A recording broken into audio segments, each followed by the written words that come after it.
Greetings, this is Dr. Larry Ruddle, and we're excited to have you teaching here at Belhaven University in Houston. So this presentation is designed to give you some basic information about your first time teaching possibly. So we want to talk a little bit about different aspects of the teaching and what you need to do for each part of it. So before class starts, first of all, you'll get assigned a class and then a contract. And before class starts, you want to make sure you get what we call the module or the syllabus from BlazeNet. And we talk about BlazeNet in the orientation videos, how to get to BlazeNet and how to get your modules. So make sure you look at remember the orientation material that you've looked at already before you got to this material. So before class starts, download the module. Make sure you obtain the book from my assistant, and we'll make sure you have that information when you get started. Also, make sure you turn the book back at the end, because we check out faculty books just like student books. So we check those out and check them back in. Security teaching aids. Usually, faculty are responsible for getting those if they need them. They're not required. So check out the book that you're going to be using for the class, and note the publisher, and then we can get you. You can get enrolled as a professor on the publisher site to get access to the PowerPoints and other materials that might go with the book. And you'd put the campus dean down as here in Houston as myself as your point of contact, so that the publisher can confirm you as a faculty member. And then it's much better. Then you have freedom to use or not use what you want, rather than having someone else have to do that. But we can work that out. We're here to help you with that if needed. Make sure Cybergate is set up. We use Cybergate. It's our online delivery system, even for our regular classroom classes. So again, you've had training videos on how to do that. But again, we're here to help you with that, to make sure it's your first one set up properly. So and then make sure you know how to open a class and make it available to students. But again, that's certainly the campus dean is there to help you with that also. Send message to the class before the class meets. Very important. I think in the training videos on technology, we show you how to do that. You can use Cybergate or go to your enrollment in BlazeNet, and you can send a message that way. But it's important to communicate. Just give greetings. Begin to generate excitement and interest in the class. So do that. Now, as far as parking, how do you get, where do you park when you come to campus? Hopefully you've had a chance to be here and visit us, so this is not going to be that earth-shattering, but basically for directions, parking, see Belhaven's website. There's the link there. If you go to the website and then look at the location item, and there's our specific address, and our phone number as a reminder, which you again should have. It's on the website there, and there's the website houston@belhaven.edu, so you can check that out.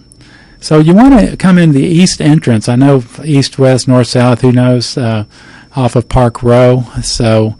And I'm going to show you a little bit what that looks like. It's not perfect, but hopefully so when you come in and take that east entrance into Park Row, you're going to see a sign there, Belhaven University. Now, for parking, when you teach, you can either go left or right at this point. And you'll see if you go right, you go around a circle and you see these cars. To the left, on the left of the screen there. So that's a place you can park when you teach. But also you can take a left, and then that pulls you around to another area, some other areas where you can park. And so kind of check the areas where you can park. You can park on the right there where the green check mark is. You can park next to the building. And again, on the right, I put a check mark where the cars are through the trees there. That's the same place you just saw on the previous slide. So those are the three areas where you can park when you come to teach. But do not park in the covered parking. That's a no-no. You might get a ticket there. Those are reserved, so just make sure you don't park there. But those three other areas are places where you can park. And then when you park, there is an entrance there right over that green check mark. but it's locked. So the easiest or the most dependable way to get in is just take the sidewalk to the main entrance, so which is indicated there, and just walk on down. And when you get on that sidewalk to main entrance, you'll see the door there, and there's there it is, the main entrance there that you can go through. And when you go through that, as you may know, on the left, immediately to your left, is the Belhaven Houston office. You don't go in there, but you just keep on going. There's the entranceway with our logo, but what you want to do is continue down to the hallway to the classrooms, which is just to the right of our office, and continue down this hallway as we're doing here. Take a left, and then at the end of this hallway, you can actually see the door opening there.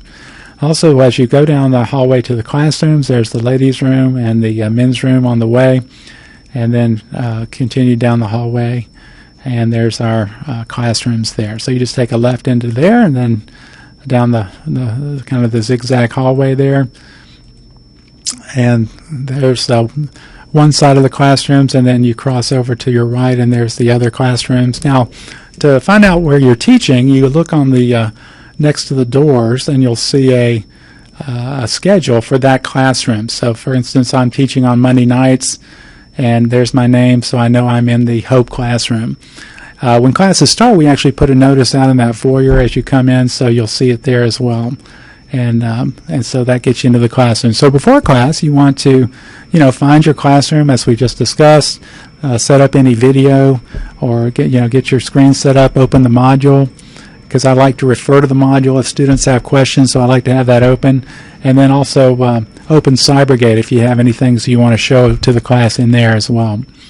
Consider also unlocking the door, because what happens is oftentimes professors shut their door when class starts, and if they don't unlock it, it's going to be locked for people coming late. So it's kind of a little bit of an annoyance, but not a bad deal. And then you want to welcome students.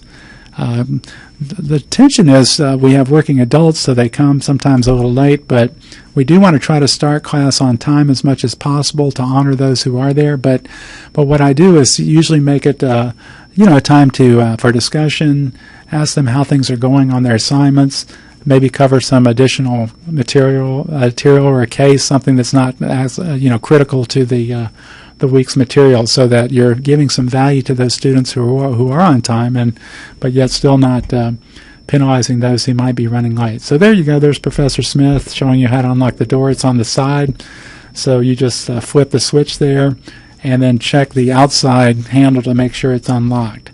So that's how you do that. And here we are, welcoming students. That's one thing you should do before class. That's why we want everybody there a quarter till as much as possible. I know sometimes that's difficult, so that you can, welcome students, talk with them before class starts. Notice how I've got the materials up that I want to use in class, so that's showing on the screen, so everything's ready to roll there. So you teach class, everything goes well. You bring it for 4 hours, 6 to 10, and so now it's time to end class. So there's certain things as faithful stewards we would like you to do. Again, this is not legalistic. We feel like God calls us to take care of our environment, and part of taking care of that environment is professionalism, kind of putting things back where you found them for the next person. And so we kind of take dominion over that classroom somewhat. So, but again, as a professional trainer, this is kind of second nature, but it may or may not be for you. So again, we're very flexible. We can work with you. We don't want to pile on, but yeah, and also students can certainly help with this, but it certainly helps for the next time the classrooms are used. So what you can do is straighten up the chairs. As we said, feel free to have students help with that.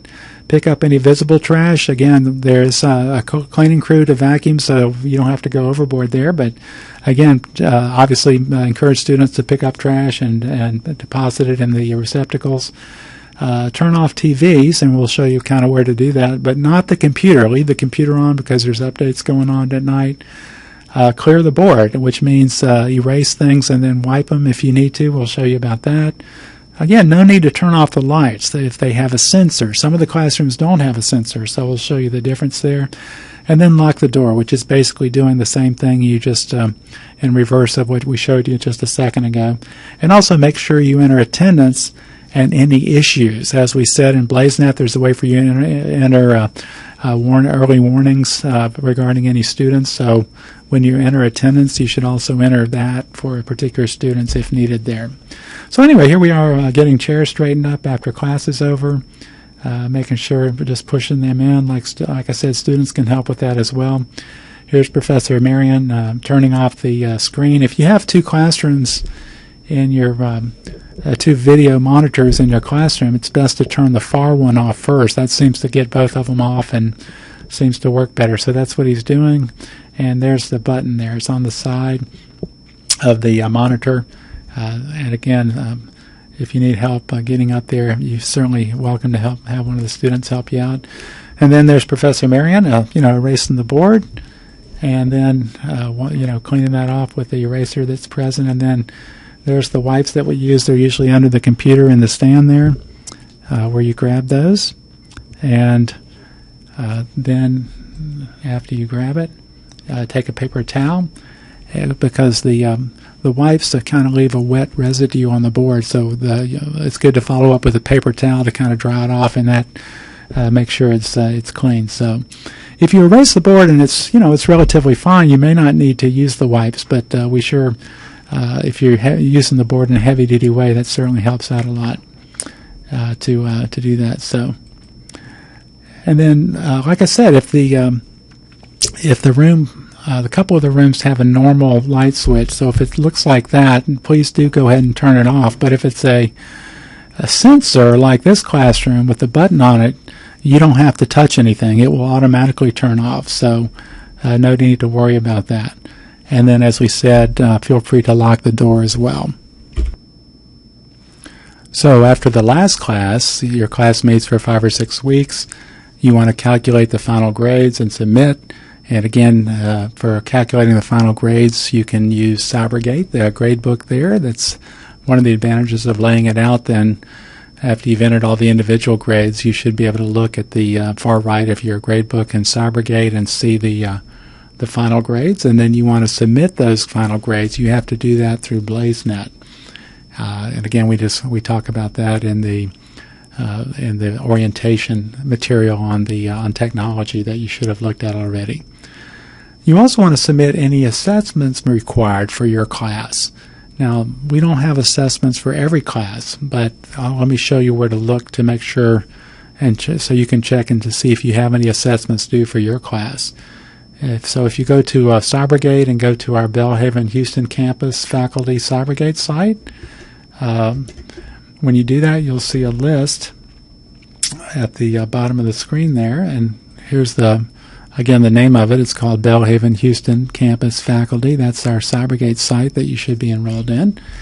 At the end of that, there's a section called Faculty Materials, and then there's a Excel file that says assessments required. So you simply open that up, look if your class is there, then it'll tell you exactly what the assessment item is. If you don't see your class there, that means that you don't have an assessment, so don't worry about that. If you do have an assessment, as we talk about, it may ask for pre- and post-test results. If it does, there's the form that you're going to use. Again, it's an Excel sheet under Faculty Materials. If it's not a pre-test or post-test, you use the Student Performance Report file, which is under Faculty Materials. So, and then finally, return the book. So make sure, usually make arrangements to get them back to us. Usually you can leave them under the podium. Again, just make sure you communicate with our staff about those. So again, after the last class, the question is, when do you get paid? So, again, you have to make sure that you've got the grades submitted, any assessments that are due, and all the student grades need to be in. So here's the guidelines. So payroll is paid on the 15th and the 30th. Again, if there's on weekends, it's a little bit different there. So it gives you the kind of the time frame there. And then grades need to be posted by 8 a.m. 2 days before the pay date. So you can kind of figure out when those grades need to be due in order to get paid. Please don't, rush through the grading if it has to be. the case. So because we don't want to be shortchanged there.